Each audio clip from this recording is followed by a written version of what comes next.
শুধু চেক করতেছে, আমরা টেস্ট করেছি, তারপরে বানের উপরে হামলা, মানুষকে গাড়ি চালামে টেস্ট করতেছে, মানুষ বাজার হয়ে দৌড়াদৌড়ি করতেছে, আমরা নিরুপায় হইয়া রাস্তার মধ্যে দায়িত্ব দিচ্ছি। মানে সংক্রান্তির বাজারে আপনারা দোকানের উপর আক্রমণ করতেছে। এখন আপনারা দাবি কিটা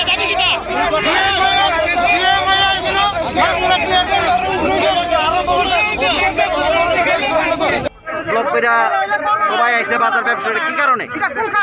অ্যাকচুয়ালি কথা হয়েছে বাজার ব্যবসা হওয়ার পেছনে কারণ হয়েছে আজকে একটা দিন, সেটা হয়েছে কালকে মহাসংক্রান্তি, সবাই এখানে আইয়ে।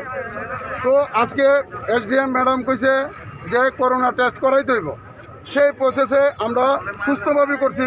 তারা দিছি পল্লীমঙ্গল গ্রামের মধ্যে তারা করতেছে।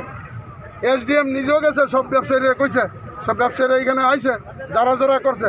কিন্তু সবচেয়ে খারাপ যে জিনিসটা হয়েছে রাস্তার মধ্যে যারে ভয় তারে ধরেই যখন করা আরম্ভ হয়েছে, টেস্টিং করা আরম্ভ হয়েছে, এটাকে আইসিএম এর গাইডলাইনে আছে নাকি?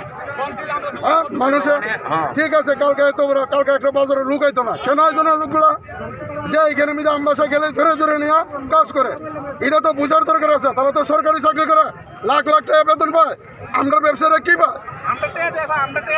তো সুতরাং যতক্ষণ পর্যন্ত একটা সময়সীমা থাকতে হইব, আমরা কিছু সংক্রান্তির পরে করেন, আপনারা টেস্ট করেন। আজকে যত হয়েছে রাস্তার মধ্যে কেন করলো বিকালবেলা, এটার জবাবটা তারা দিতে হইব।